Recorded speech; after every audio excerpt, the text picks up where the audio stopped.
I want to share a nice story from the students of Shaykh Ibn Baz rahimahullah ta'ala. And this brings us to our fourth point. That fourth point is, it's not about how you live your life in this world. It's not about how you live your life in this world, but it's all about how you will be raised in front of Allah subhanahu wa ta'ala. It is all about how you will be raised. And this alludes us to the point that whatever you die upon is what you shall be raised upon. So let your last deed be your best one. And the story goes as follows. There was a brother who came overseas. And he came to seek a bachelor's degree in any field. And the natural climate was that this was the first time he got freedom from his family. In his society, people are very religious, very practicing. He couldn't have the fun that he wanted to have. So he comes to a place like England. He's in a free mixing university. In a society where no girl looks at you. In fact, there are no girls in your class. Now all of a sudden they're sitting next to you. And you can actually find an excuse to talk to them. Hey, can I borrow a pen? Hey, can I borrow some paper? And conversation becomes very easy. And now that you have a foreign accent, oh my God, you're a fitna for them. And this was the reality that he went through. That he came from a foreign land, and this attraction hit him right away. The initial stages were that he'd just go out for lunch, he'd just go out for meetings, and that is how life continued. He never actually committed zina. One day though, he went to a party, and he committed zina. Out of, pure emotion, he committed zina. And when he was done, he just lay there, thinking, I have just ruined myself. And he didn't know what to do. He didn't know where to go. He didn't have any close friends that could guide him. He knew that the only place that this guidance that he had known was back in his hometown. He booked a ticket back to Saudi Arabia where he was from. And on his way, he had a stopover in the city in the country of Qatar. While he's in Qatar, he goes to the Musalla and he's just crying. And you'll see that this is one of the most awkward situations that you'll have. You can think about when you're with people and there's this awkward silence, and it's really weird. What do you do in that situation? What becomes even more awkward is when you see a grown man crying like a baby.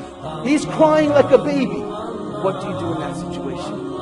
One of the students of Shaykh Ibn Baz rahimahullah, he saw this man. And he goes up to this man and says, oh man, why are you crying? What's wrong?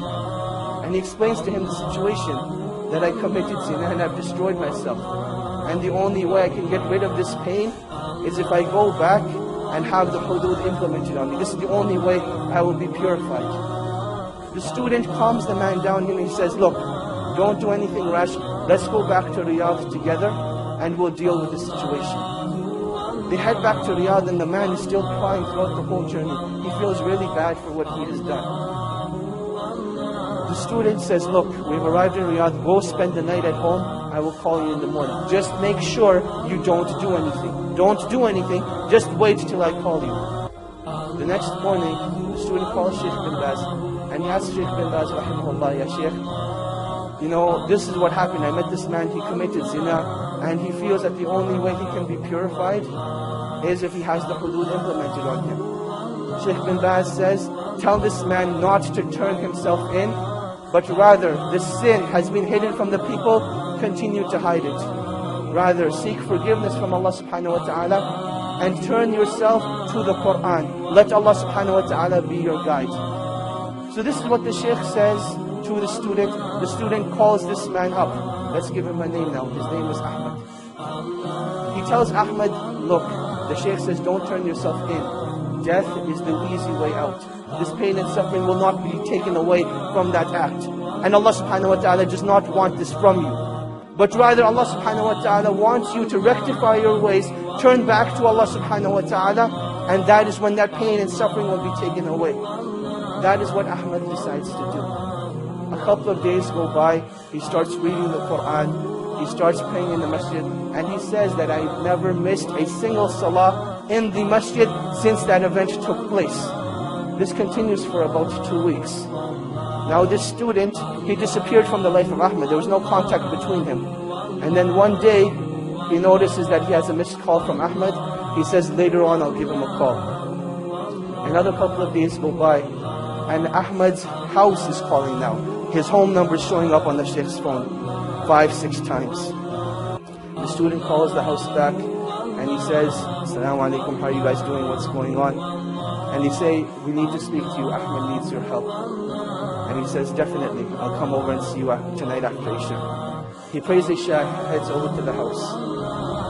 And he sees that something just isn't right. That you can walk into a place, no one will say anything, but you can see it from their faces. You can see it from their sights, that something just isn't right. He goes to the father, Assalamu alaikum, he says, Wa alaikum assalam. He says, I don't even know what to say to you, but I want to thank you from the bottom of my heart. Because I know if it hadn't been for you, this wouldn't have happened. And the student's thinking, what did I do?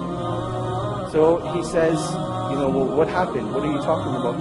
And he says, let me show you. He says, Ahmed went and prayed Salat al-Isha tonight.